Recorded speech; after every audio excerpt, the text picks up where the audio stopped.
그들의 가축을 끌어오니라. 다윗이 이와 같이 그일라 주민을 구원하니라. 아멘. 여러분 반갑습니다. 제 지금 외모가 조금 촌사람 같죠? 여기도 지금 뭐가 하나 이렇게 났고, 일정이 너무 바빠가지고 어떻게 하다 보니까 이렇게 됐습니다. 그러나 사실은 가만히 보면 이목구비가 못생긴 데가 하나도 없어요. 오늘 이렇게 예배당 초입에서부터 교회 분위기가 아주 이렇게 느껴집니다. 하나님께서 귀 있으시는 목사님, 그리고 또 이 교회를 통해서 하나님께서 꼭 하실 그 일들을 이루어내실 것 같아요.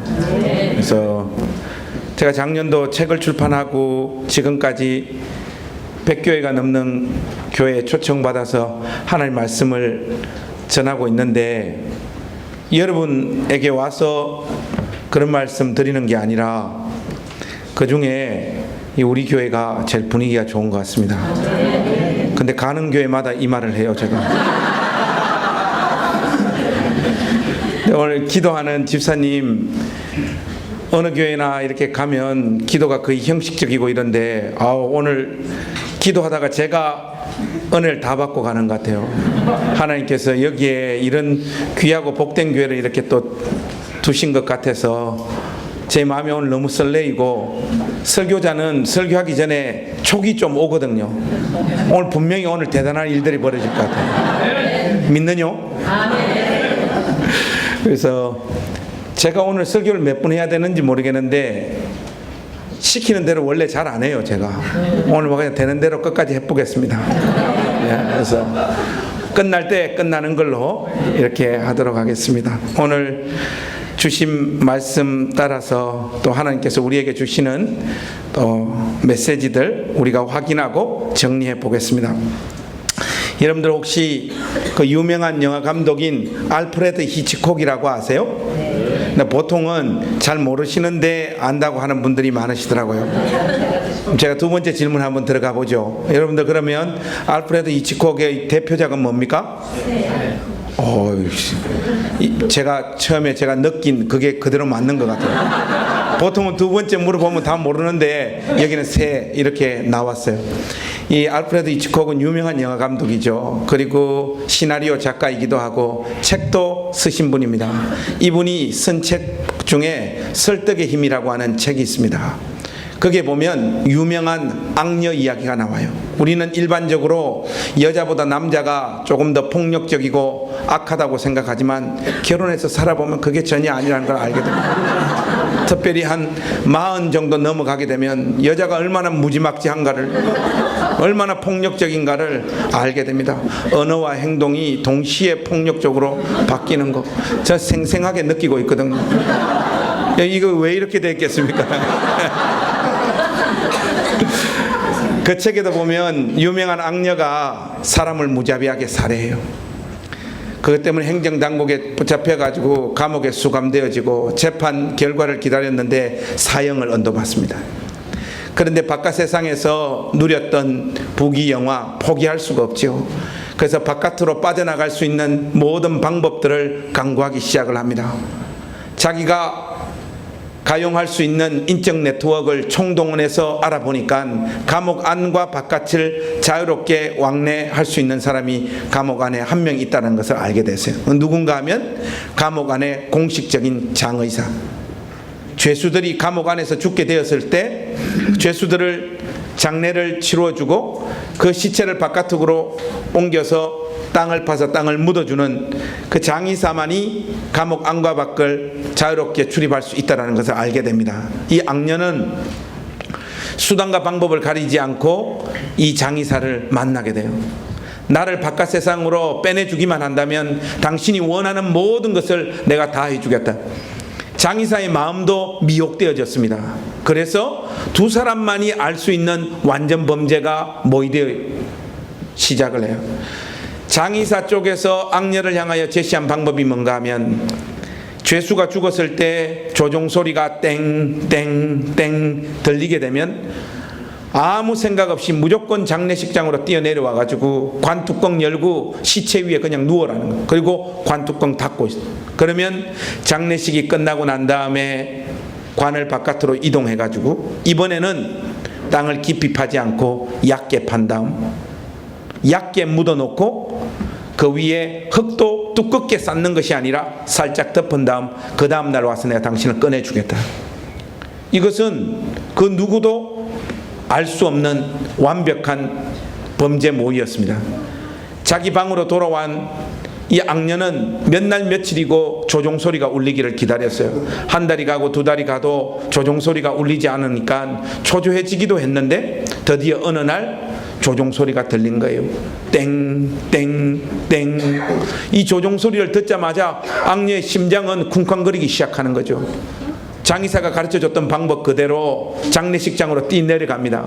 내려가서 관뚜껑을 열고 시체 위에 그냥 눕고 관뚜껑을 닫은 거예요. 다만 그가 준비한 것은 그 어둡고 깜깜한 관 안에서의 시간을 버티기 위하여 호주머니에 성냥 한 각을 준비한 것밖에 없어요. 조금 있다 보니까 실질적으로 장례식이 진행되어지는 소리가 들립니다. 목사님의 설교 소리도 찬송 소리도 축도 소리도 모든 예배가 끝나고 난 다음 조금 있다 보니까 관이 위로 붕 떠오르는 느낌을 안에서 느끼는 거예요. 가르쳐준 방법대로 한치의 오차도 없이 범죄는 진행되어지고 차곡차곡 일이 진행되어집니다. 조금 있다 보니까 땅 파는 소리도 들리고 조금 있다 보니까 관이 내려가는 느낌도 느낄 수 있고 관 위에 흙이 한 삽씩 척척 던져지는 느낌도 생생하게 느끼고 그리고 하루의 시간이 지나가도록 시체 위에서 이를 악물고 버팁니다.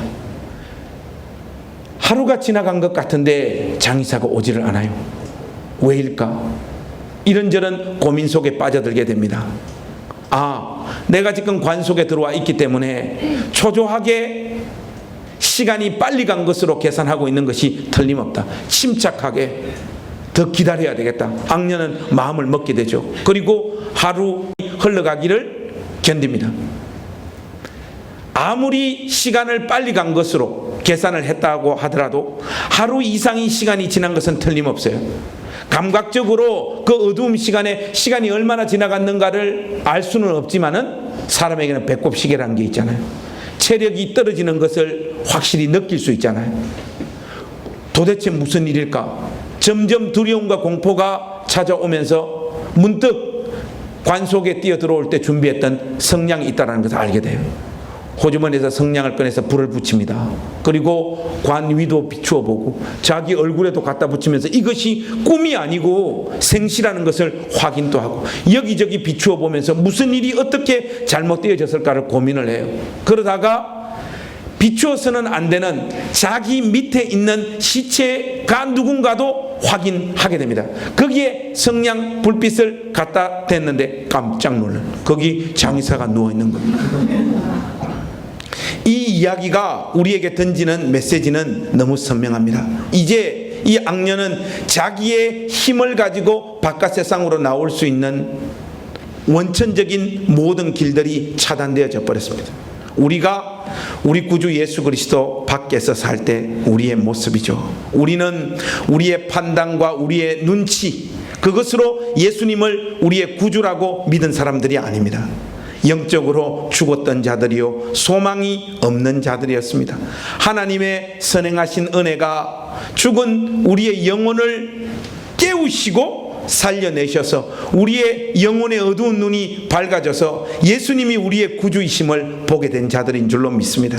그런데 내가 예수를 믿는다라고 하는 이 고백은 나의 의지적인 고백이 아니라 하나님께서 선행적으로 역사하신 그 일의 결과를 우리 입을 통하여 예수를 믿겠다고 말하고 있는 것이죠.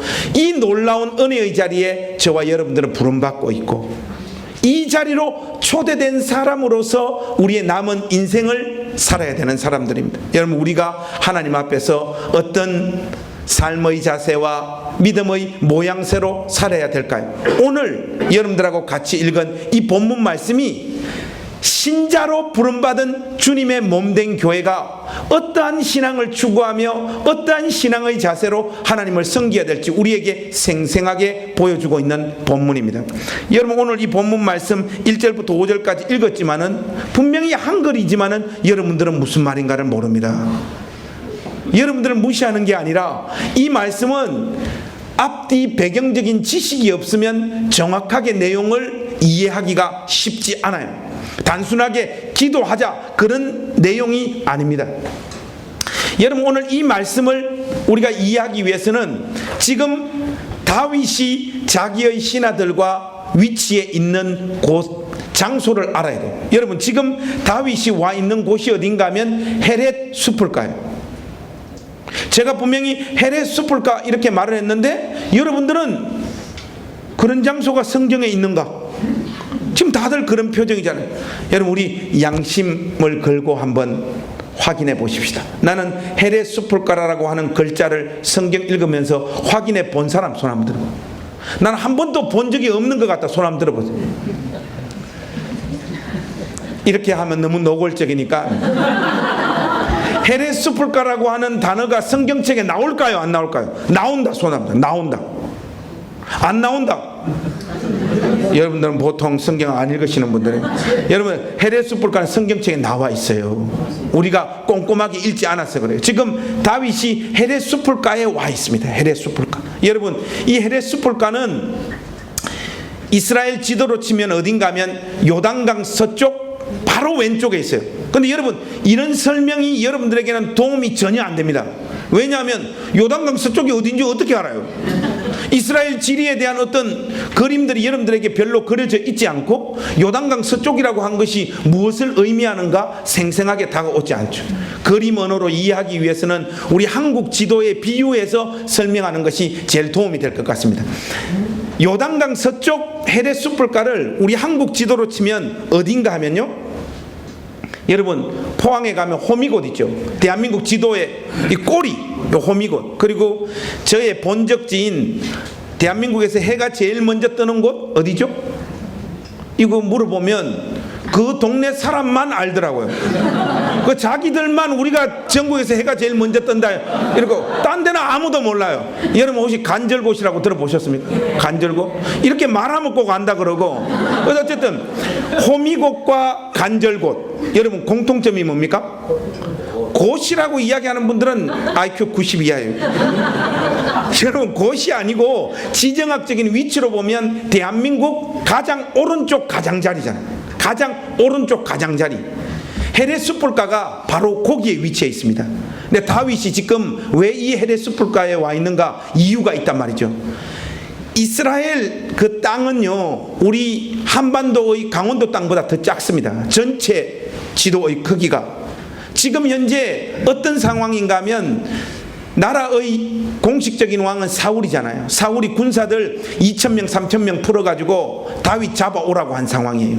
다윗은 하루는 동굴, 하루는 황무지, 하루는 산, 끊임없이 죽음의 공포를 이기면서 자기가 이끌고 있는 몇 안 되는 신하들을 데리고 도망 다니고 있는 상황인 거예요. 그런데 시간의 문제지 이 좁은 땅덩어리 안에서는 2,000명 3,000명 풀어놓으면 언젠가는 붙잡힐 수밖에 없는 상황이란 말이죠. 이 상황 속에서 다윗이 생존하기 위해서는 더 이상 언약의 땅인 이스라엘 땅 안에 머물러서는 살 가능성이 없다 결론을 내린 거예요. 그래서 그가 어디로 도망가는가 하면 모압 땅 미스베로 도망갑니다. 모압 땅 미스베로 도망가니까 하나님께서 갓 선지자를 보내가지고, 지금 나라의 공식적인 왕은 사울이지만은 하나님께서 통일왕국을 통치하게 될 하나님 마음에 합한, 하나님께서 실질적으로 기름 부은 왕은 다윗 너인데 어떻게 네가 언약의 땅을 벗어서 이방 땅에 도망갈 수 있느냐? 돌아가라! 명령을 내립니다. 이 명령을 붙잡고 다윗이 돌아온 지역이 헤렛 숲을가예요. 우리로 치면 호미곶과 간절곶이라는 거죠. 무엇을 의미합니까? 순종해서 들어오긴 오는데 내륙 깊숙하게는 들어오지 못하고 가장자리에 지금 숨어서 베이스 캠프를 만들어 가지고 거기 납작 엎드려 숨어 있는 상황이란 말이죠.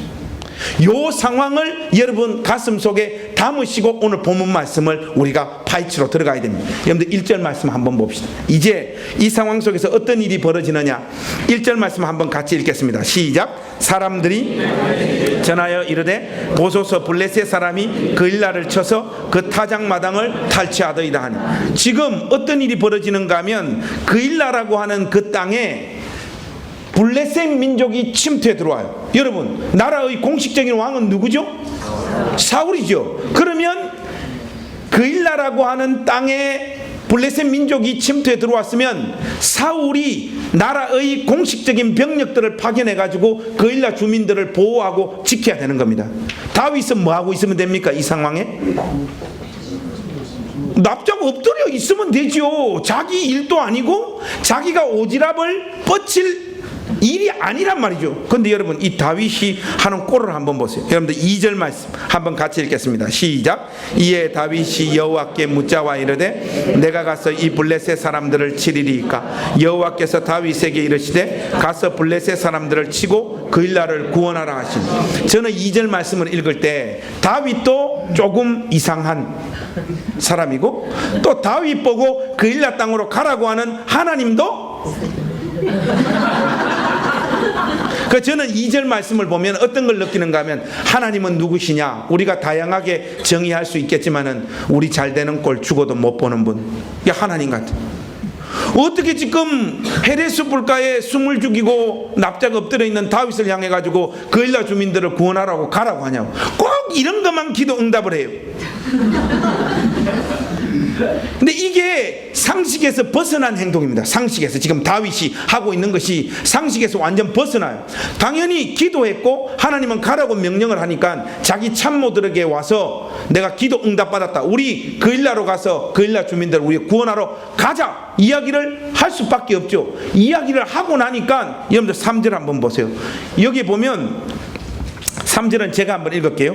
다윗의 사람들이 그에게 이르되 보소서 우리가 유다에 있기도 두렵거든 하물며 그일라에 가서 블레셋 사람들의 군대를 치는 일이리까 한지라. 이 제정신 바뀐 사람들 아닙니까? 상식이 있고 합리적인 사람들 아닙니까? 지금 유다 땅 헤레스 폴가에 지금 납작 엎드려 가지고 숨어 있기도 버거운 판에 그일라로 가서 어떻게 지금 전투를 합니까? 지금 다윗의 신하들이 이 말을 하고 있는 이유가 있어요. 여러분, 그일라 땅은 어딘가 하면 예루살렘에서 북서쪽으로 13km 떨어져 있는 장소예요. 전혀 도움이 안 됩니다. 그죠? 이것도 우리 한반도 지도 상황과 관련해서 설명을 하자면, 그일라 땅은 우리나라 땅으로 치자면 대전이나 청주 정도 되는 위치에 있어요. 이 말이 뭔 말인가 하면 내륙 깊숙한 곳이라 그 말입니다. 여러분들 한번 보세요. 호미곶이나 간절곶에서 대전이나 청주까지 간다고 한번 생각해 보세요. 그것도 고양이 발자국으로 숨어서 갈 수 있는 상황이 아니고 전쟁하러 가야 되잖아요.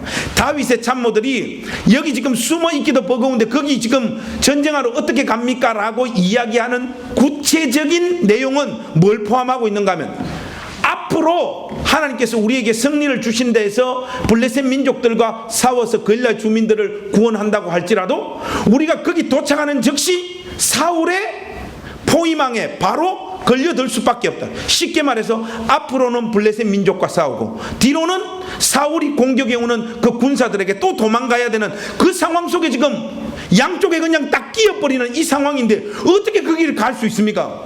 이거는 아무리 똑똑한 지도자로 할지라도 너무나 명확한 합리적인 반론이기 때문에 다윗 자신도 뭡니까? 자기 뜻을 거두어 드릴 수밖에 없어요. 그래서 다윗은 다시 하나님 앞에 이 문제를 가지고 기도하러 가야 됩니다. 그런데 여러분, 이번에 기도하러 들어갈 때 다윗은 몇 가지 기도 제목을 가지고 가야 됩니까? 2가지죠. 하나는 뭡니까? 하나님, 블레셋 민족들 그일라 주민들을 구해낼 때 블레셋 민족들을 무찌를 수 있는 승리를 우리에게 주실 거지요? 이거 처음에 물었던 거, 이거 진짜로 하실 거지요? 이거 물어야 되고, 2번째는 뭡니까? 우리 뒤에 우리를 잡으러 오는 사울의 손길에서도 우리를 구원해 주실 거죠? 이걸 물어야 됩니다. 물어야 되는데 4절 말씀 한번 보실까요? 제가 한번 읽을게요. 다윗이 여호와께 다시 묻자온데 여호와께서 대답하여 이르시되 일어나 그일라로 내려가라. 내가 블레셋 사람들을 내 손에 넘기리라 하신지라. 첫 번째 기도를 다시 하나님께서 이루어 주시겠다고 확정하시죠. 여러분, 여기에서 다윗이 너무 흥분해 가지고 그냥 돌아와 버렸어요. 두 번째 건 물어야 돼요, 안 물어야 돼요? 기도를 안 하고 가자 이렇게 된 거예요. 그래서 5절 말씀에 보면 이야기가 해피엔딩으로 마무리되는 듯합니다. 다윗과 그의 사람들이 그일라로 가서 블레셋 사람들과 싸워 그들을 크게 쳐서 죽이고 그들의 가축을 끌어오니라. 다윗이 이와 같이 그일라 주민을 구원하니라. 할렐루야! 이렇게 돼서 보통 분이 성경 읽다가 이 대목에서 막 약속의 하나님, 성취하시고 이루시는 하나님하고 은혜 받아서 막 눈물 줄줄 흘리고 울어버린단 말이죠. 그런데 이 이야기는 여기에서 끝나지가 않아요. 분명히 하나님께서 약속하신 대로 블레셋 민족을 무찌르고 그일라 주민들을 보호하고 지키는 데는 성공했는데, 여러분 5절 말씀에서 조금만 내려오셔서 7절 말씀 우리 한번 읽어봅시다. 이게 아주 중요해요. 7절 말씀 같이 읽겠습니다. 시작. 다윗이 그일라에 온 것을 어떤 사람이 사울에게 알림해 사울이 이르되 하나님이 그를 내 손에 넘기셨도다. 그가 문과 문빗장이 있는 성읍에 들어갔으니 갇혔도다. 여러분, 지금 이 말을 누가 하고 있는 거예요? 사울이 하고 있는 거예요. 뭡니까? 다윗의 참모들이 염려하고 걱정했던 그 일이 실질적으로 벌어져요, 안 벌어져요? 딱 벌어지잖아요. 딱 벌어지잖아요. 그런데 사울이 하는 고백을 한번 들어보세요. 사울의 입에도 하나님이 등장합니다. 사울이 이르되 하나님이 그를 어떻게 했다고? 내 손에 넘기셨다. 드디어 이 가시 같은 존재, 저놈을 족치고 죽여야지 우리 가문이 대대로 이스라엘 나라의 왕으로서의 어떤 가문으로 이어갈 수 있고 자기의 왕권도 흔들리지 않을 수 있는데, 이 다윗이라고 하는 탁월한 능력자가 나타나가지고 지금 사울의 마음은 불안한 상황이잖아요. 드디어 하나님이 그를 내 손에 넘기셨도다. 사울이 지금 그렇게 고백을 하는 거예요. 하면서 이런 말을 하잖아요. 그가 문과 문빗장이 있는 성읍에 들어갔으니 갇혔도다. 여러분, 이거 우리나라 말로 하면 뭡니까? 도간에 든 쥐, 4글자. 여러분들 6글자로 바꾸면 어떻게 돼요? 도간에 든 쥐를 6글자. 지금 사울의 마음을 담아가지고 생생하게 여러분 6글자로 하는, 너무 어렵게 생각하지 말고 도간에 든 쥐 새끼잖아. 지금 잡고 싶었잖아요. 간절히 잡고 싶었잖아요. 드디어 이 새끼는 이제 잡혔다. 너 이제 죽었다. 문과 문빗장이 있는 성 속에 딱 갇혔다. 하나님이 너를 내 손에 붙였다. 확신하게 되잖아. 다윗의 참모들이 염려했던 그 일이 그대로 벌어지고 말았잖아요. 근데 이 이야기가 어떻게 마무리되는가 하면 14절에 이렇게 마무리됩니다. 한번 우리 14절 말씀 같이 읽었으면 좋겠습니다. 같이 한번 읽겠습니다. 시작. 다윗이 광야의 요새에도 있었고 또 십광야 산골에도 머물렀으므로 사울이 매일 찾되 하나님이 그를 그의 손에 넘기지 아니하시니. 여러분, 이거 할렐루야입니까? 아멘입니까? 할렐루야 아멘입니까? 할렐루야 아멘입니까? 여기서 여러분하고 저하고 좀 틀리네요. 저는 이 구절 별로 은혜가 안 돼요. 여러분, 하나님이 지금 다윗에게 베풀어주는 은혜가 뭡니까? 사울이 붙잡으려고 하는데 붙잡히지는 않은 은혜를 부어주셨더라, 이거 아닙니까? 그렇지 않습니까? 이럴 바에는 헤레 숲불가에서 숨어있는 게 더 장땡이잖아요. 안 그렇습니까? 자, 여러분들에게 한번 물어보겠습니다. 자, 나는 그일라의 블레셋 민족들 구원하러 갔다가 그 시간 이후로 사울에게 쫓겨가지고 계속해서 산, 황무지, 들판, 동굴 도망다니면서 내일 내가 살아있을 수 있을까? 죽음의 공포를 떨면서 죽지는 않는 그 은혜를 받겠다. 1번입니다. 1번. 2번. 나는 그냥 헤레스폴가에서 그일라로 안 올라가고 부하들과 다음에 때를 기다리면서 납작 엎드려가지고 때를 기다리겠다. 2번. 자, 여러분 1번, 여러분 신앙은 1번입니까? 2번입니까? 나는 1번 가겠다. 1번. 나는 2번 가겠다. 이 교회 왜 이렇게 비겁합니까? 이 손 안 든 사람 사람이 그 얍삽한 사람들이에요. 다시 한번 갑니다. 어쨌든 나는 1번으로 가겠다. 가서 끝까지 도망 다니겠다. 손 한번 들어보. 손 들으세요.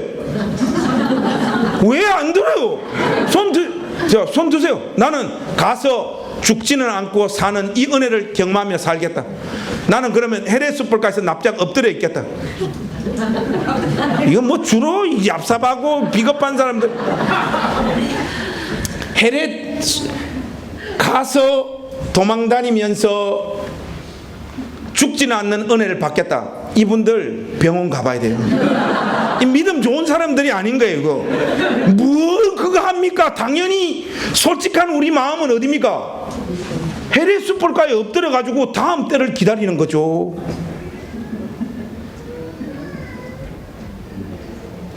여기서 오늘 우리가 물어야 되는 중요한 질문이 있어요. 그게 뭔가 하면요, 다윗은 이스라엘 영토와 지정학적인 위치에 있어서 가장 빠삭하게 파악하고 있었던 사람이에요. 신하들이 그일라 땅으로 가게 되면 사울의 손길에 본격적으로 노출되어져서 끊임없이 도망 다녀야 된다라고 하는 것 참모들이 알고 있었는데 다윗은 몰랐을까요? 다윗은 알고 있었습니다. 다윗은 그럼에도 불구하고 왜 그일라 땅으로 갔습니까? 다윗은 그일라 땅으로 갈 때 자기 인생을 망치기로 결심한 거예요. 이 길을 감으로 자기의 삶과 인생이 어그러지고 무너지더라도 하나님의 명령을 받들겠다, 그 마음으로 이 길을 갔단 말이죠. 오늘날 주님의 몸된 교회들이 이 정신을 다 망각하고 있습니다. 교회 안에 있는 성도들의 신앙의 경향이 우리 주님을 위해서 자기의 삶이 쪼개지고 무너지고 어그러지는 그 삶을 추구하고 가기보다는 예수를 진심으로 믿은 그것의 결과를 이 세상에서의 보란듯이 잘 살고 성공하고 형통하는 모습으로 보장받으려고 그래요.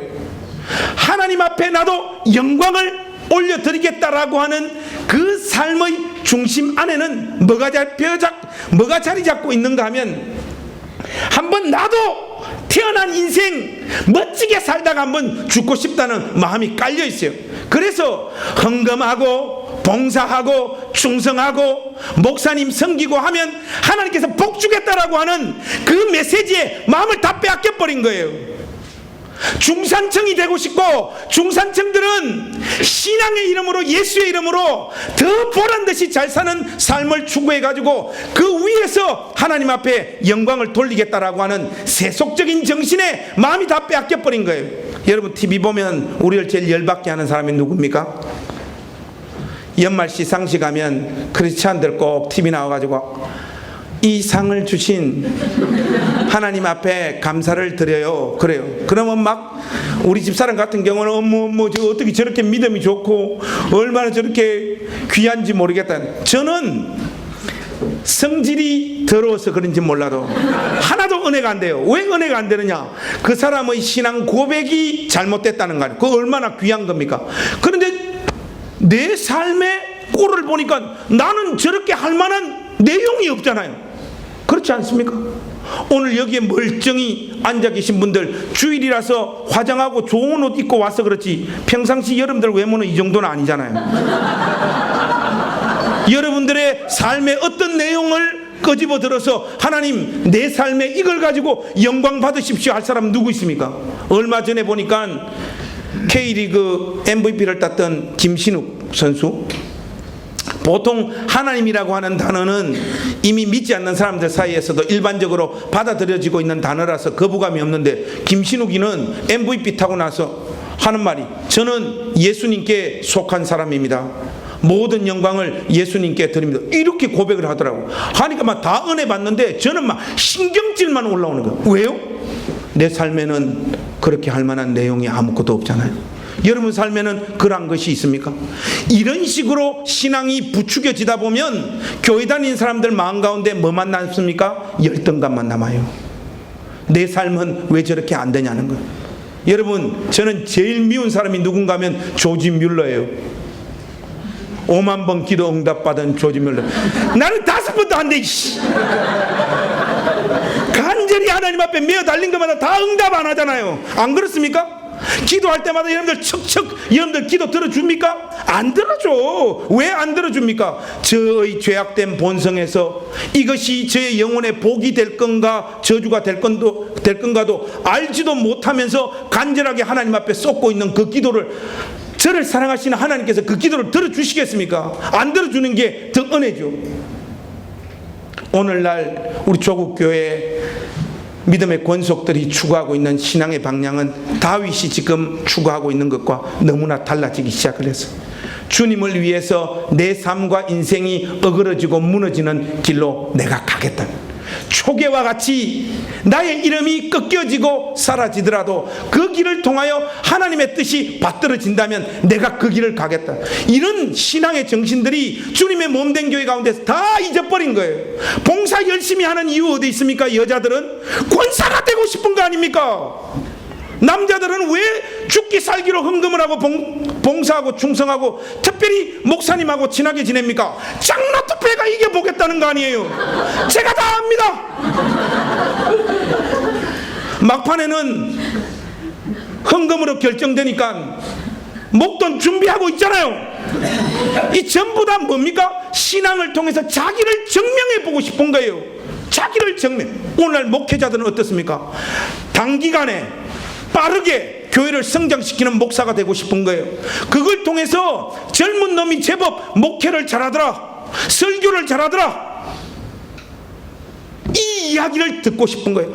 한결같이 자기를 증명하고자 하는 이 욕구 때문에 주님의 몸된 교회가 어그러지고 무너지고 타락의 자리로 치닫고 있다는 걸 여러분 다 아십니까?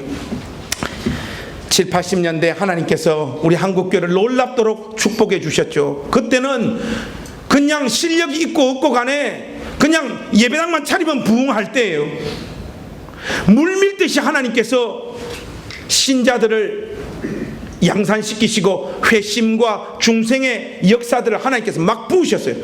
예배당이 좁아서 예배당을 건축하면 예배당 건축 끝나면 또 다른 예배당을 지어야 될 만큼 그렇게 초고속으로 한국교회가 성장하고 부흥할 때죠. 그때 조용기, 옥한음, 하용조, 이동원, 그분들은 부흥을 준비한 사람들 아닙니다. 이따가 그냥 떠밀린 거예요. 그 부흥에. 제가 늦게 태어나서 그렇지, 제가 그때 일찍 태어났으면 나도 조용기가 됐단 말이죠. 그분들이 잘나서 부흥을 가져온 것이 아니란 말입니다. 하나님께서 막 미니까 자기도 모르게 그냥 떠밀려가고 간 사람들이 그분들입니다. 그 한 시대가 그렇게 지났는 본질을 깨닫지 못하는 젊은 목회자들이 자기들도 조용기가 되고 싶고 하영조가 되고 싶고 옥하남이 되고 싶은 거예요. 이동원이 되고 싶은 거예요. 됩니까? 안 되지. 평신도들은 평신도대로, 목회자들은 목회자들대로 한결같이 예수를 진심으로 믿은 그것의 결과를 자기를 증명하는 방식으로 하나님 내 인생과 내 목회를 축복해 달라고 하는 방향으로 흘러가고 있단 말이죠. 이 길을 감으로 말미암아 자기 인생이 쪼개지고 어그러질 걸 알면서 거기에 자기의 생애를 던지고 있는 믿음의 사람이 어디 있냐 말이죠. 이 다윗과 같은 신앙의 정신을 가진 자들이 어디 있냐 말이죠. 이 정신을 잃어버리기 때문에 주님의 몸된 교회가 다 망가지고 있는 것이에요. 여러분, 우리가 꼼꼼히 성경을 읽다 보면 주님을 경외하고 진심으로 사랑한 사람들이 갔던 길이 다윗의 길과 똑같았다는 것을 우리가 확인할 수 있습니다. 여러분, 우리 사도행전 20장으로 한번 가보십시다. 사도행전 20장에 가보시면 이런 말씀이 있습니다. 20장 22절에서 25절 말씀 한번 우리 같이 보겠습니다. 사도행전 20장 22절에서 25절 우리 한번 읽겠습니다.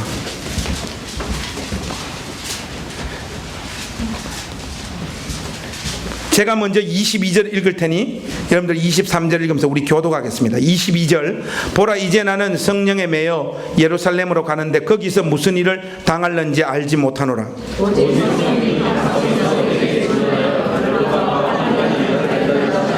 내가 달려갈 길과 주 예수께 받은 사명 곧 하나님의 은혜의 복음을 증언하는 일을 마치려 하면은 나의 생명조차 조금도 귀한 것으로 여기지 아니하노라.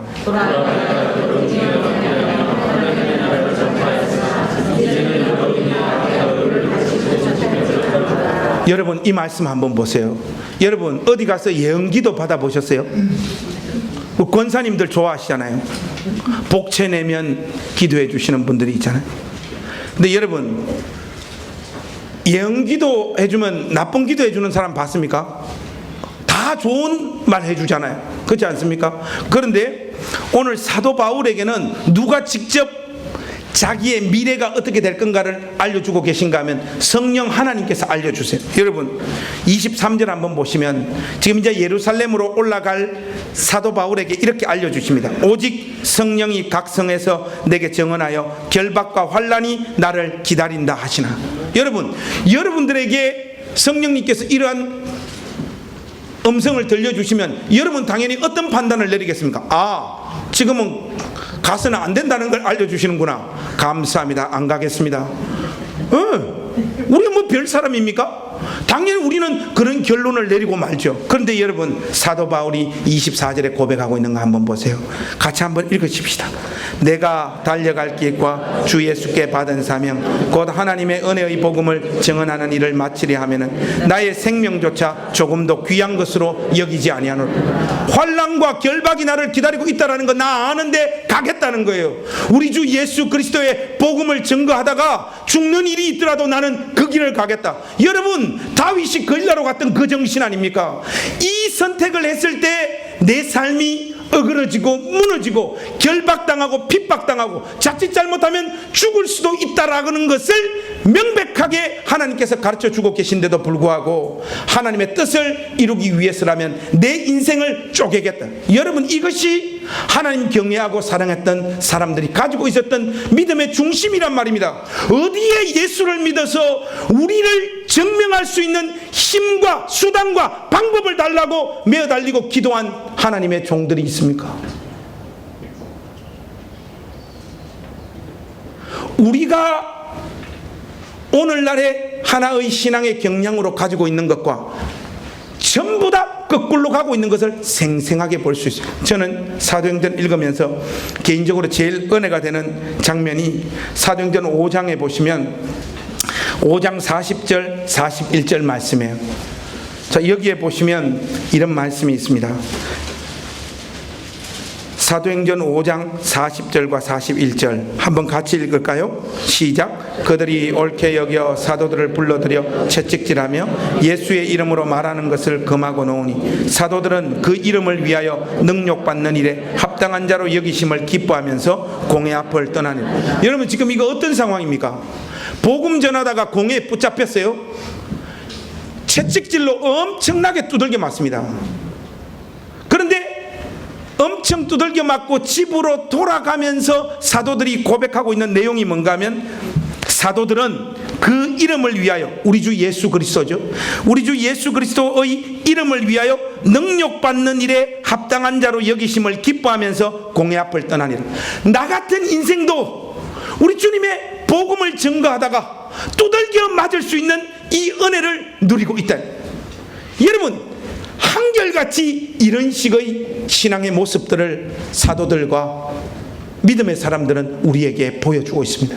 저와 여러분들 삶 속에 자원하여 고난받기를 자청하는 이 믿음이 회복되어지지 않는다면 교회는 성장하면 성장할수록 타락하고 무너질 수밖에 없습니다.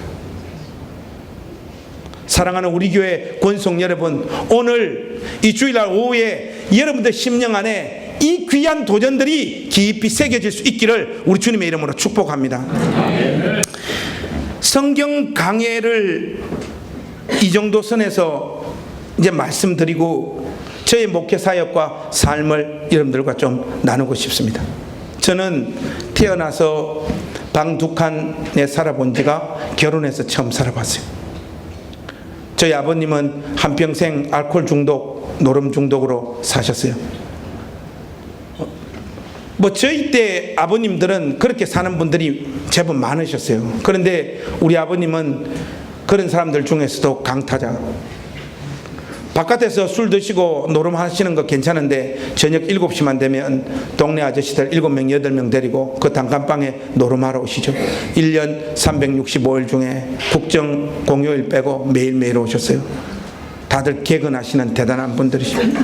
근데 여러분, 방에서 노름이 시작되면 저녁 7시부터 새벽 2시 3시까지 노름합니다. 그러면 이 집에 막내 아들이 있기 때문에 우리가 조용히 얌전히 노름하자, 그런 아저씨들 보셨습니까? 없어요. 여러분, 우리 방에는 욕과 함성과 술과 특별히 담배 연기가 온 방에 그냥 자욱했습니다. 우리 집의 공기청정지역은 구석에 단칸방에 있었던 책상 곳 밑에, 거기가 우리 집 최고의 공기청정지역이었어요. 거기에 어머니 제가 이렇게 앉고 머리를 거기 집어넣고 잠을 잤죠. 한 번은 제 가슴이 너무 아프더라고요. 가슴이 너무 아파요. 엄마, 나 이게 아파요. 병원 가서 엑스레이를 찍어보니까 폐결핵인 거예요. 왜냐하면 매일매일 담배를 폈으니 폐결핵에 걸릴 수밖에 없죠. 집에 가면 그냥 간접 호흡 자체가 벌써 담배 연기를 그냥 빨아당기는 거 아닙니까? 저녁 시간부터 새벽까지.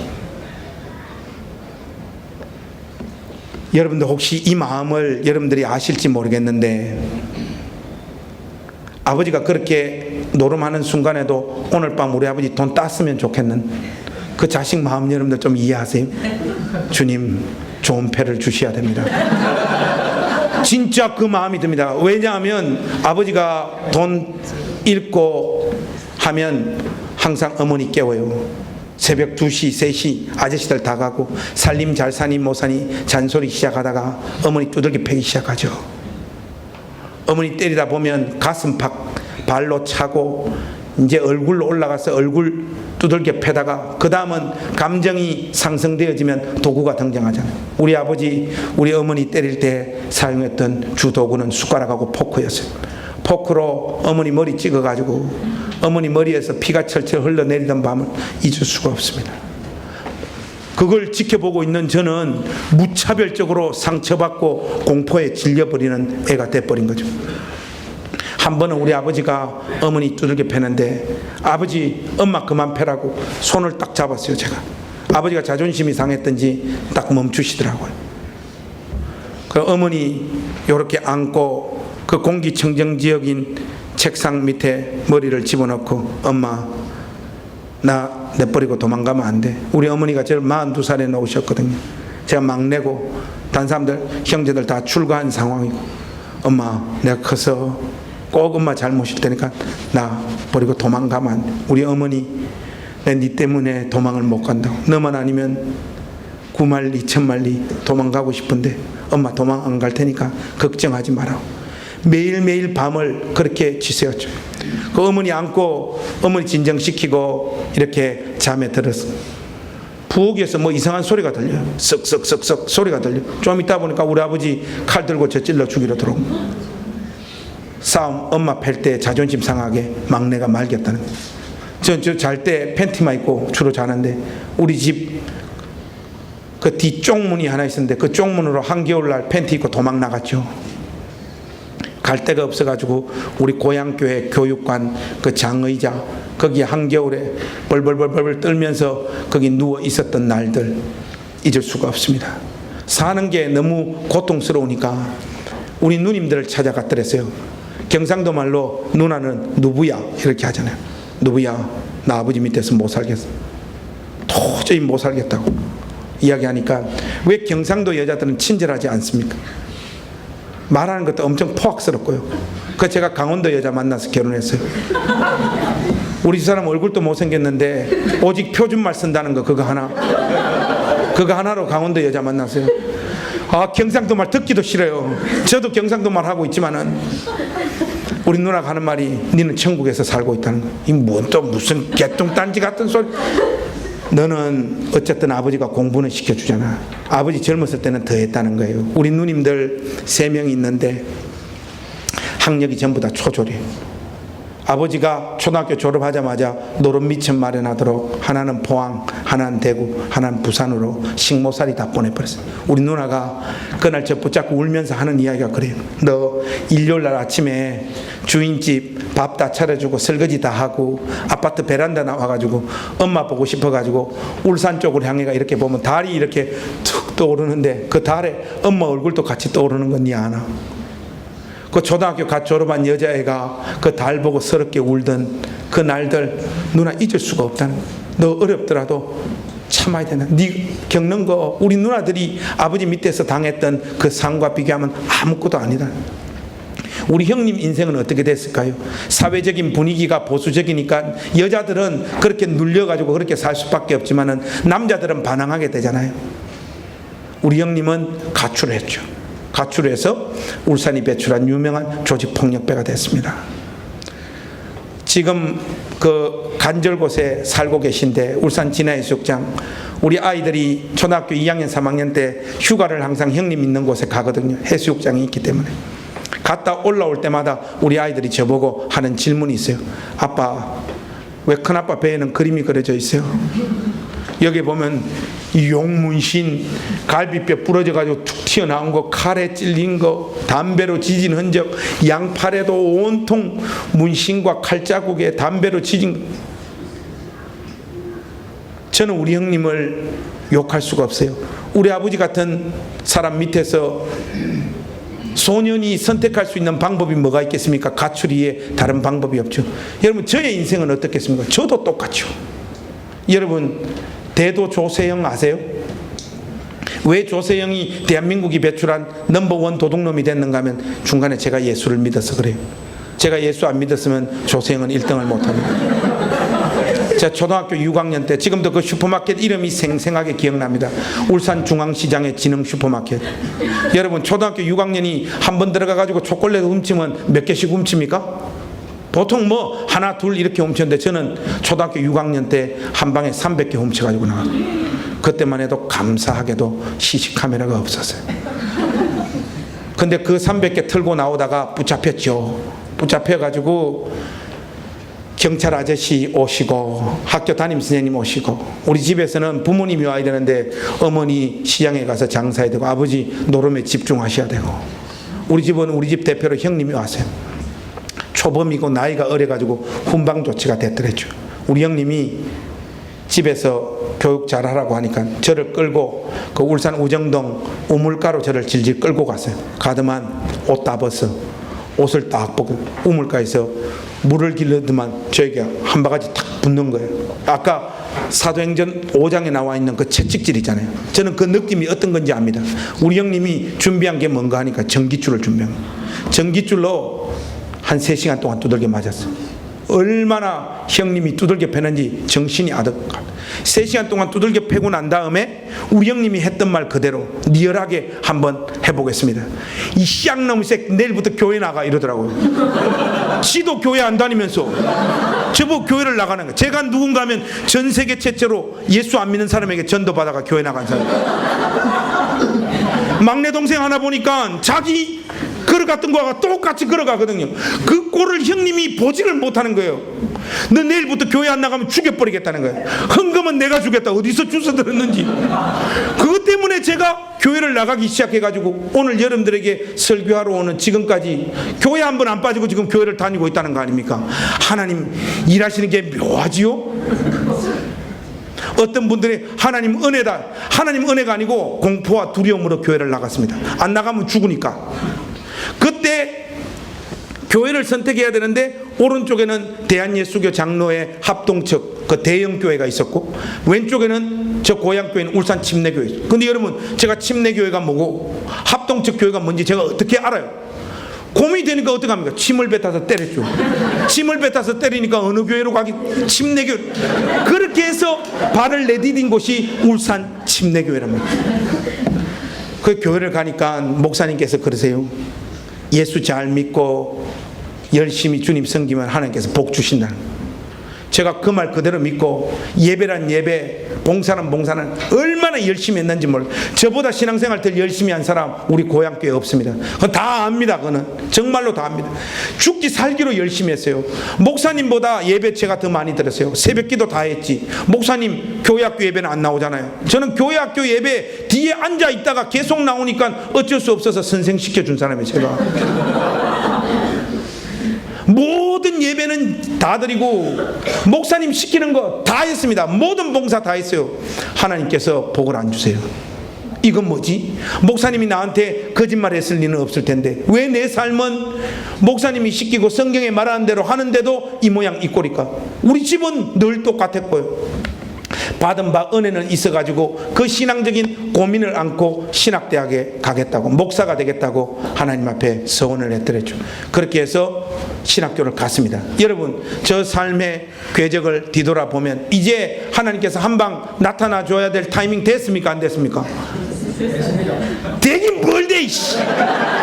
신학교 가도 하나도 안 도와줘. 그는 전부 다 목사님 자제, 장로님 자제, 안수 집사님 자제, 아니면 집사님 자제, 아니면 여자 혼자 나오는 집사님 자제. 그게 최소 마지노선인데 저처럼 양쪽 부모 다 불신자 이거 없더라고요. 신학교에서 공부하는 내내 얼마나 고통스럽고 힘든지 몰라요. 등록금 마련하려면 울산의 정유공장에 대학 8학기 동안 방학 시작하면 끝난 날까지 매일 노가다 하고 뭐 책 사보고 뭐 돈 드는 게 마련하기 어려워가지고 너무너무 고통스럽더라고요. 꾸역꾸역 밀려가지고 신학교를 졸업했습니다. 교회를 개척하게 됐죠. 자, 예배당이 이뻐야지 사람들이 온대요. 그래서 저는 돈이 하나도 없었기 때문에 학원 교실 하나를 임대를 했어요. 예배당이 이뻐야 되기 때문에 6만 원 들여가지고 분홍색 페인트를 2통 가져와가지고 예배당을 다 칠했어요.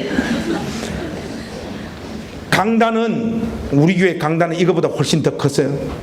교탁이 하나 있더라고요. 그 교탁을 강단으로 하고 15,000원짜리 십자가 기독서점에서 하나 사가지고 뒤에 딱 걸고. 여러분, 아무리 비천하고 초라한 모습이라도 하나님께서 은혜 부어주시면 역사가 일어나게 될 줄로 믿습니다. 뭔 아멘입니까 여러분? 안 옵니다. 사람들 죽어도 안 와. 어떤 분들 목사님 기도를 더 해야 됩니다. 말씀을 더 봐야. 내 그 기도하고 말씀 안 받겠어요? 그 뻔히 그 정답 이야기해가지고 사람 좀 때려잡지 말라고. 기도해야 되고 말씀 봐야 되는 거 그거 누가 모릅니까? 안 해봤겠어요? 다 해봤지. 몸부림 만부림을 쳐도 안 됩니다 여러분. 그 고통스러운 개척교회의 시간들을 통과해 가니까 제일 많이 상처 주는 사람들이 누군가 하면 성도들이 아니고 가족들이더라고요. 성도들은 몇 없었지만은 목사님, 우리 끝까지 목사님과 함께 하겠습니다. 목사님 힘내십시오. 하는데 옆에 있는 이 시양 마누라 하는 말이 뭡니까? 여보, 내 당신하고 14년 살아봤는데 당신은 목사하고는 어울리지가 않아. 그만두는 게 좋겠어. 사람 미치겠더라고. 와이프한테 직접 그 이야기를 들으니까 당신은 성품이나 뭐 설교하는 거나 여보 아닌 것 같아. 솔직히 아닌 것 같아. 접고 편안하게 살자. 참 자기는 별소리 아니라고 했는데 나 이거 천국 갈 때까지 용서 안 할 거예요. 깊이 박힌 모처럼 지금도 너무 아프게 박혀져. 그러면 아들 딸이 와서 아빠에게 힘주고 위로해야 되는데 우리 아들 딸 이 쌍놈 것들 하는 말이 뭡니까? 아빠 우리도 아이들 많이 모이는 큰 교회 다니면 안 돼요. 자기 아빠 지금 개척교회 하는데 저 옆에 큰 교회 가서 우리도 교회학교 다니면 안 되네. 죽일 수도 없고 살릴 수도 없고. 사람 미치죠. 지금은 돌아가셨는데 우리 어머니 매일 주일마다 아무것도 모르잖아요. 교회가 뭔지도. 근데 사람이 많이 와야 된다는 것은 아니까 항상 전화 와서 전화를 걸어가 저한테 염장을 칠래. 관성아, 이번 주에는 손님들 많이 왔어? 아니, 우리 어머니 하시는 말씀이 내가 너를 낳고 너를 기른 사람 아니야. 너는 목사 그거 해가지고 될 놈이 아니다. 울산에 내려와가지고 현대자동차 하청에 취직해가지고 막 평범하게 살아라. 저를 이 세상에서 가장 잘 알고 사랑하는 우리 어머니, 우리 집사람이 저보고 그렇게 이야기를 하더라고요. 비교적 저는 개구지고 장난치는 거 좋아하고 성격이 밝은 사람인데 디프레션이 오더라고. 우울증이 찾아오다. 원형 탈모, 몸에도 이상이 오고. 개척교회 목사가 여러분 제일 힘들고 고통스러운 게 뭔지 아십니까? 1번 돈 없는 거, 2번 할 짓 없는 거, 할 일이 없는 거예요. 아침에 눈 떠봐야 위에서 기도해 주는 거 5분 기도하면 교인들 다 돌아가요. 그 다음은 아침에 할 일이 없는 거예요. 그래서 제가 한 게 뭔가 하면 우리 집 바로 그 옆에 있었던 고양시 도서관에 가가지고 아침 제일 일찍 가가지고 밤 늦게까지 나오는 사람이 저였어요. 1년에 책 500권 600권씩 책만 읽었어요. 그 이야기를 하니까 어떤 분이 목사님 너무 좋았겠다. 여러분 책 읽을 때 그거 뭐 아이고 감사 이러면서 책장 넘깁니까? 히 이러면서 책 넘기죠. 여러분들 그 책 넘길 때 그 고통스러운 그 심정 알아요? 죽지 못해서 그냥 책만 읽고 있는 거예요. 뭐 바른 뭐 할 게 없는데 뭐 어떡합니까? 할 게 전도해야 돼. 여러분 전도 안 해봤겠습니까? 제가 다 해봤죠. 안 되니까 그렇죠. 그 마지막 자락에 제가 지금 목회하고 있는 덕은침례교회에서 청빙 콜이 왔어요. 할렐루야! 이제 아멘 딱 못하네요. 덕은교회에서 저를 청빙 콜을 불렀을 때 어떤 분들 뭐 기도하고 하나님 뜻대로 갔다는데 저는 안 그랬습니다. 사택 준다고 하길래 갔습니다. 돈이 없으니까 그 사택 준다는 말이 얼마나 크게 저의 마음을 흔들든지 무조건 주님 뜻이잖아요. 더 고민할 거 뭐 있습니까? 할렐루야, 사람들도 좀 있다 하길래 갔죠. 가니까 더 액면가 그대로 말은 틀린 게 하나도 없어요. 다 맞아요. 사람도 좀 있어요. 80 넘은 할머니 8분, 아줌마 6명, 아저씨 1명, 결손가정 애들 6명, 교회학교. 이거 뭐고? 왔는데 속은 거예요. 야, 교회도 목사를 이런 식으로 속이나 싶어요. 사택 어디 있노? 사택 어디 있습니까? 하니까 사택이 있긴 있는데 지하에 있더라고요. 지하에 내려가 보니까 바퀴벌레, 집신벌레, 온갖 벌레 지렁이 막 굴러당겨요. 저와 우리 집사람과 아들은 버티는데 우리 딸이 못 견디더라고요. 벌레 나타날 때마다 애가 초등학교 때 3학년 때죠. 아빠 못 살겠다. 너무 무섭고 여기서 못 살겠다는. 어떡합니까? 살아야죠. 그런데 벌레만 문제가 아니고 우리 덕은교회는 여름에 비가 많이 오면 위에 창문 3곳 위에서 물이 밑으로 범람해버려요. 그리고 밑에 바닥에서 올라와요. 4군데서. 이거 뭐 방법이 없는 거예요. 이야, 사택 참 은혜로운 곳이구나. 이거 위에서 쏟아지는 물은 이렇게 저렇게 막 고민하다가 제가 방법을 알아냈어요. 호스 있잖아요. 호스는 딱 꽂아놓고 밑으로 호스를 끌어당긴 다음에 입으로 쪽 빨아당기면 고여있던 물들이 쫙 빠지는. 제가 이걸 발견했을 때 하나님 말씀 깨달은 것보다 100배는 더 기쁘더라고요.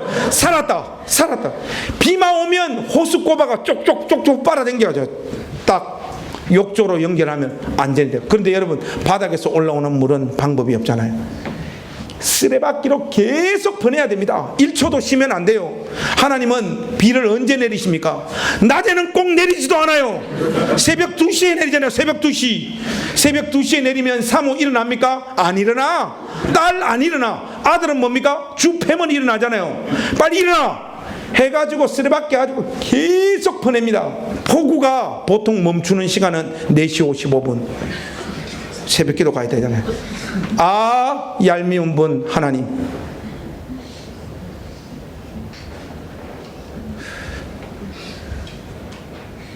덕은교회 와서 더 괴로운 거예요. 뭐 원형 탈모 더 심해지고 건강 다 잃고. 하나님 이건 뭡니까? 그렇게 여름이 지나면 끝나는 게 아니에요.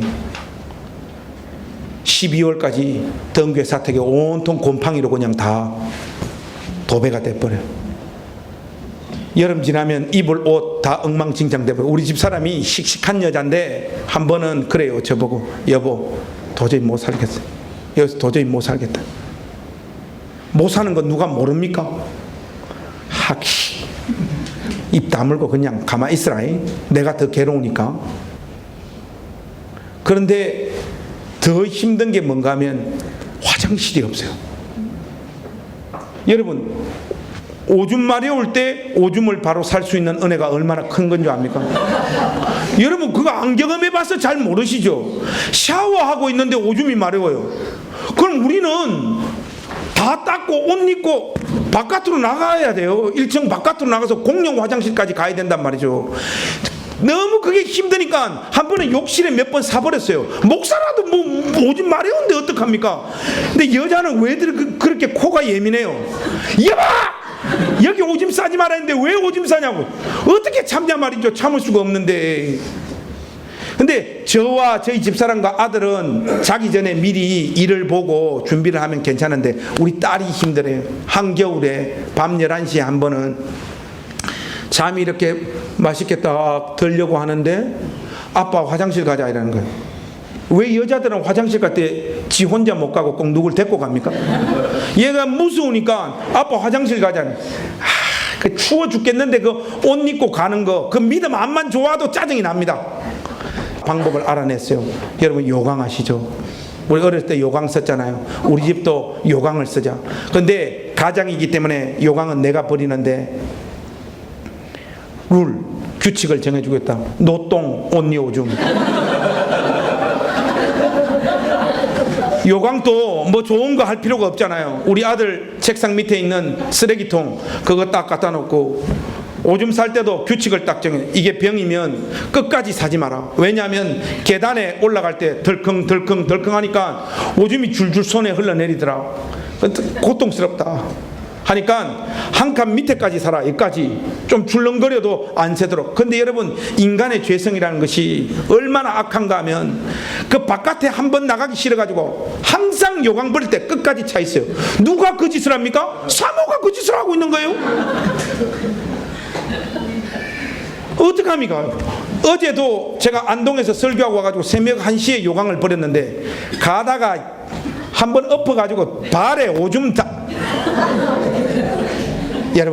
여러분들에게 웃으면서 이야기를 하는데 사는 저희들은 엄청 고통스러워요. 저의 삶과 인생을 돌아보면 이거는 왜 이러지? 내 인생은 왜 이럴까? 예수를 진심으로 믿고 다른데 마음을 팔지 않고 한 길로 왔는데 왜 이렇게 고난만이 계속 되어질까? 하나님 왜 이렇게 아프고 눈물 나고 서러움 쪽으로만 삶을 몰아갈까? 풀리지가 않는 거예요. 자원하여 고난을 받는 것도 아니에요. 그러나 어쩔 수 없이 그 삶으로 계속 내몰리는 거예요. 제 삶이. 그런데 이 풀리지 않았던 저의 삶의 목회의 수수께끼를 하나님께서 만들어주시는 한 사건으로 말미암아 해결함을 받았어요. 내 삶이 하나님 계속해서 이 비천하고 초라한 삶으로 내몰리더라도 저 찬송하면서 끝까지 자원하여 고난받는 길로 가겠습니다 할 만한 사건이 생겼어요. 그게 뭔가 하면 우리 아들 지호가 초등학교 6학년 때 고양시 글쓰기 대회 나가가지고 고양시 전체에서 1등을 하고 들어왔어요. 그런데 우리 지호가 다니는 학교는 전부 다 애들 결손가정 애들이고 다 가난한 애들이고 어디 가서 상 타가지고 오는 일은 없어요. 그러니까 교장선생님이 완전 놀란 거예요. 덕은 초등학교 역사상 처음 있는 일은 목사님 무슨 교육 철학으로 애를 교육시켰기 때문에 이렇게 이런 상을 타고. 여러분, 교육 철학이 어디 있습니까? 돈 없어서 학원 안 보내는 게 교육 철학이지. 그렇게 시간이 지났는데 조금 있다 보니까 도대회가 열리는 거예요. 각 시에서 1등한 애들끼리 모여가지고 글쓰기 대회가 열리는 거예요. 제가 우리 아들을 불렀죠. 아버지는 아들을 알잖아요. 아들아, 마음 편안하게 갔다 와라. 니는 안 된다. 거기는 교수님 아들, 정치인 아들, 대단한 애들 다 나와가지고 엄청나다. 너 부담 절대 가지지 말고 아버지가 10,000원 줄 테니까 떡볶이 사 먹고 그냥 대충 쓰고 오면 된다. 알겠어? 부담 가지지 마. 너는 상을 탈 수 없는 애야 하고 보냈는데 웬걸? 우리 아들이 도대에 나가가지고 입선해가지고 돌아온 거예요. 하니까 그것 때문에 우리 지호가 덕은초등학교 졸업할 때 1등상 국회의원상 타고 졸업을 했거든요. 난리가 났죠. 덕은초등학교에서. 우리 지호를 불렀어요. 너 도대체 무슨 글을 썼길래 가서 또 상을 탔니? 하니까 우리 아들 말이 걸작이에요. 아빠, 출전을 하니까 심사 기준을 말씀해 주는데 맞춤법 띄워쓰기 뭐 테크닉 이런 거 전혀 안 보고 뭉클한 거 감동을 주는 거를 써야지 초등학교 글쓰기에는 1등을 할 수 있다길래 그때 자기 머리에 글 제목이 딱 떠오르더래요. 홍수와 요강. 자기가 아빠하고 사투를 벌리면서 매일매일 살아가는 그 아픔을 우리 지호가 쫙 썼는데 심사위원 마음을 움직여버린 거예요. 저는 이게 별게 아닌 줄 알았는데 그 사건 하나를 통해 가지고 제가 뭘 얻었는가 하면 나는 고통스럽고 눈물 나고 힘들고 비참하고 실패했다라고 생각하는 그 삶도 하나님 손앞에 붙잡히게 되니까 하나님 영광을 드러내는 도구가 되더라는 거죠. 보란듯이 잘나고 성공한 어떤 삶의 내용으로 하나님 앞에 영광을 올려드릴 수 있는 사람이 몇이나 될까요? 여러분들의 삶이 초라하고 자원하든 자원하지 않든 끊임없이 여러분 개인의 삶과 여러분의 교회가 고난을 받고 아픔을 겪고 눈물을 흘리는 쪽으로 막 내몰린다고 할지라도 그 삶 가지고 우리가 불평하고 원망할 이유가 하나도 없습니다. 우리 입장에서 볼 때는 이게 실패하고 무너지고 뭔가 일이 날 것 같지만은 그러한 삶의 내용도 하나님 손앞에 붙잡히면 하나님 영광을 드러내는 도구가 될 수 있단 말이죠. 자원하여 고난받는 자리로 가십시오. 여러분 인생을 쪼개는 길로 가시고 아픈 길로 여러분 삶을 내몰아 가십시오. 여러분들이 그 길을 가지 않는다고 할지라도 하나님의 열심히 여러분의 삶을 그쪽으로 내몰아 갈 거예요. 여러분의 삶이 비참하고 초라하다는 그거 가지고 울 필요가 하나도 없는 거예요. 하나님의 역사가 놀랍습니다. 오늘 기도하셨잖아요. 우리 약한 가운데 하나님께서 우리 약함을 붙잡으사 자신의 일을 이루시고 우리를 강하게 하시는 분이 하나님이신 줄로 믿습니다. 자원하여 고난을 받겠다라고 하는 그 마음의 중심을 가진 자들을 통하여 하나님이 자기의 알통을 보여주시는 것이에요. 제가 그 사건 이후에 영혼의 해방을 얻었습니다. 주님, 앞으로 제 삶이 성공하고 형통하고 사역자로서 주목받지 않는 삶을 살더라도 아무 불평 없이 죽을 때까지 감사하면서 저 요강 버려도 됩니다. 영혼의 자유를 얻은 거예요. 그 무렵에 우리 친구가 저보고 와서 이래요. 야, 너 페이스북 아니? 이러더라고요. 페이스북이 뭐야? 하니까 뭐 이런 게 있어. 들어가면 친구끼리 이래 연락도 되고 이렇게 좋다는 거예요. 그래서 한번 가보라니까 페이스북이라는 걸 이렇게 알아보니까 먹은 사진 올리는 거, 놀러 간 거 이래 사진 찍는 거, 그게 페이스북이더라고요. 근데 가만 보니까 거기에는 글 쓰는 기능도 있더라고요. 목사가 가오가 있잖아요. 먹은 사진하고 그 놀러 간 사진을 어떻게 올립니까? 그래도 목사인데 저는 어렸을 때부터 아팠던 기억들, 내가 고민했던 신앙의 문제들을 그냥 A4 2장씩 글을 써서 올렸어요. 그러니까 우리 친구가 연락이 왔어요. 이 정신병 있는 이 새끼, 페이스북에는 이 새끼야 짧게 써야지 사람들이 나이 글을 찍어주지. A4지 2장씩 써가 어떤 놈이 니 글 그거 보냐? 누구 니 유명해? 막 이러는 거예요. 나는 그런 거 관심 없다. 나는 그냥 내 길로 가겠다. 저는 A4 2장 매일 장문으로 그냥 올렸는데 웬걸요? 막 단기간에 사람들이 막 저의 글에 집중을 하기 시작하고 글이 막 퍼져나가기 시작을 하는 거예요. 제가 예상할 수 없는 일들이 막 벌어지기 시작을 하는 거예요. 출판사에서 연락이 온 거예요. 목사님, 이 원고 그대로 주시면 저희들이 책을 좀 내면 좋겠습니다. 그래서 제가 여러분 우리끼리 이야기지만 책 아무나 냅니까? 저는 그거 못해요. 안 해요. 됐습니다. 빨리 가시라고요. 물렸죠. 그런데 그 다음은 대한민국 사회는 혈연과 지연 사회잖아요. 저하고 제일 친한 집사님하고 같이 나타났어요. 다시 목사님 원고 좀 주시면 좋겠다. 나 진짜 너무 창피한데 주고 저는 모릅니다. 알아서 하시고 하고 원고를 줬어요. 그게 책으로 나온 본질이 이긴답니다. 본질이 이긴다인데 저희 주변에 저희 가까워 있는 지인들이 한결같이 하는 말씀이 다 그거였어요. 페이스북 그거 뭐 사람들 누가 책 사주겠나? 형님 많이 팔아봐야 몇백 권이에요. 그거 안 사줘. 형님 나 형님하고 친한데 솔직히 형님 책 나와도 나 안 사보겠다.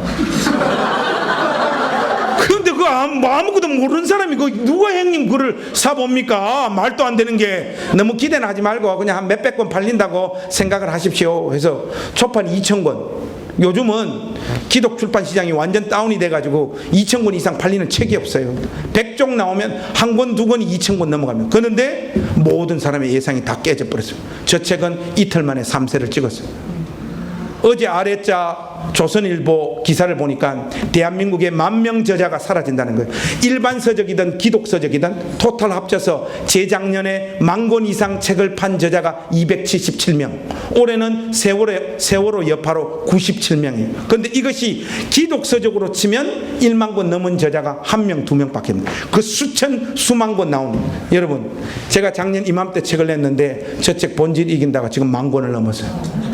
그 수만 권 중에 제일 많이 팔린 책 중에 한 권이 된 거예요. 모든 사람의 예상이 다 박살나버린 거예요. 그런데 여러분, 놀라운 거 있죠. 사람들이 그래요. 목사님, 책 그렇게 왜 많이 팔렸는 줄 알아요? 하니까 저도 잘 모릅니다.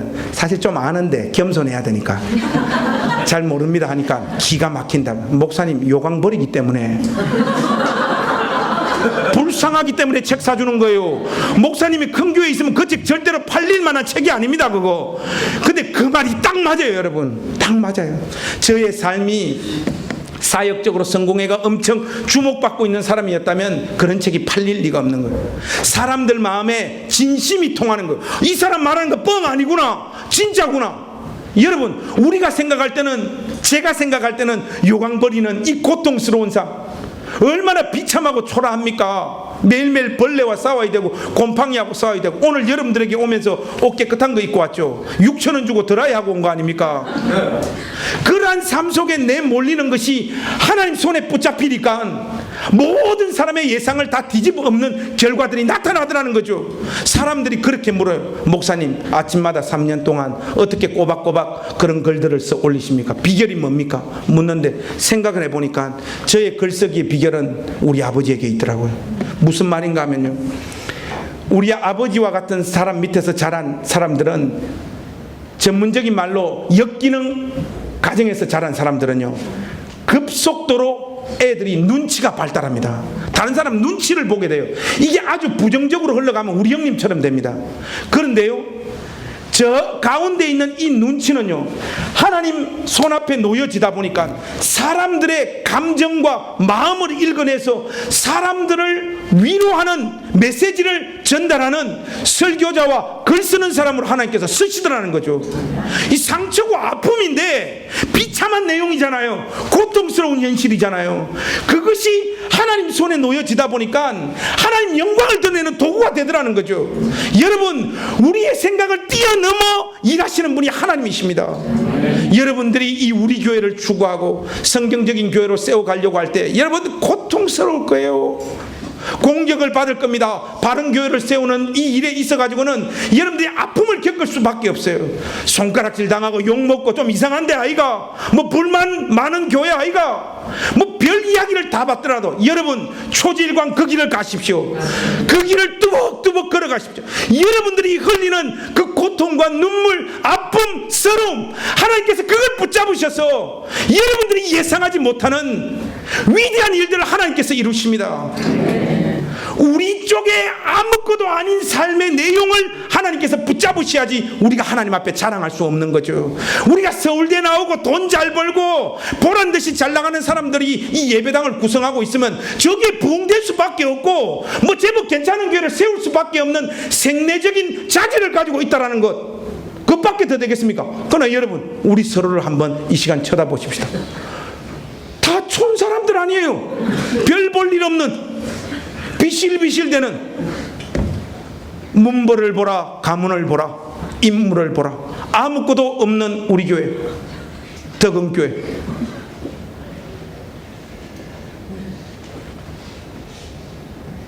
연말에, 올 연초에 책이 나오고 TV, 라디오 전국을 돌면서 하나님의 말씀을 증거하는 자리로 부름받고 하다 보니까 소문이 나죠. 우리 침례교회는 한국에서 목회하면 안 돼요. 교회 왔다가도 침례교회네? 이러고 교회 안 나와요. 한국에서 목회하려면, 목회 성공하려면 대한예수교회 장로회 합동측에서 해야 됩니다. 그래야지 부흥이 될 수 있어요. 침례교회는 안 됩니다. 우리 침례교회 초강세 지역은 어디입니까? 미국 아닙니까? 미국에 아주 큰 교회에서 저한테 청빙 콜이 왔어요. 연초에 목사님, 우리 교회 담임 목사님 오고 와달라고. 여러분 이제 다 끝났잖아요. 제 인생 이제 다 이제 끝나죠. 다 버리면 되잖아요. 요강 버리는 거 이거. 이게 비실비실 되는 인간들하고 뭐 더 이상 뭐하러 같이 삽니까 내가? 가자. I wanna go to America. 여러분 제 영어 잘해요. 저희 집사람 영어 전공자입니다. 저희 집사람 이문열 씨 영어 통역하고 이래서 영국에서. 이때를 위해서 주님이 다 준비시킨 거구나. 가자 아메리카. 나의 길이 열렸다. 저의 주변의 지인들 10명이면 10명 저에게 가장 가까운 자리에서 저에게 조언하시는 분들이 있잖아요. 전부 다 하는 말, 목사님 드디어 하나님께서 목사님 길을 여신다. 무조건 가라. 10이면 10명 다 마귀 새끼들. 다 가라는 거예요. 저보고 다 가라는 거예요. 여러분 제가 안 갔잖아요. 안 간 이유 거창하지 않습니다. 이 삶을 저 같은 사람이 또 던져버리면 결국 덕은교회는 성공을 위한 발판밖에 되어지지 않지 않습니까? 주님 저 요강 버려도 괜찮습니다. 끝까지 주님 허락하시는 그 순간까지 저에게 주어지는 그 고난, 아픔, 눈물, 서러움의 길 뚜벅뚜벅 걸어가겠습니다. 여러분 저 좀 괜찮지 않아요?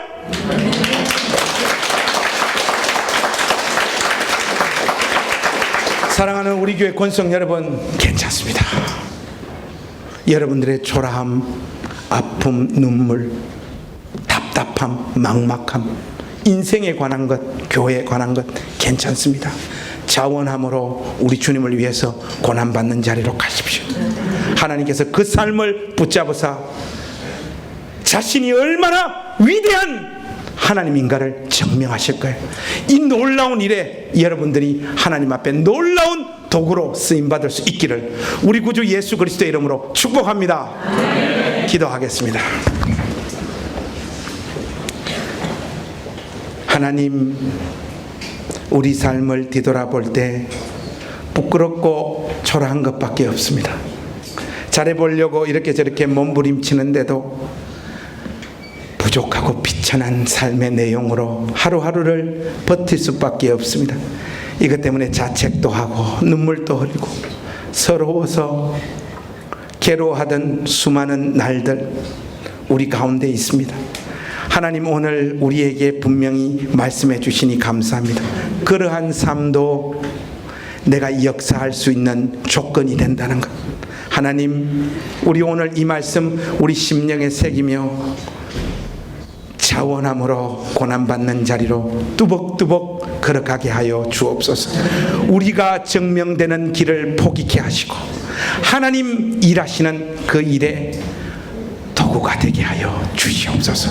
그것으로 만족하는 우리 교회가 되게 하시고 우리 교회의 믿음의 권속들이 되어질 수 있도록 이 위대한 신앙의 결단 앞에 두렵고 떨리우는 마음으로 아멘으로 화답하는 저희들 되어지도록 은혜 베풀어 주시옵소서. 우리 구주 예수 그리스도의 이름으로 축복하며 기도하옵나이다. 아멘.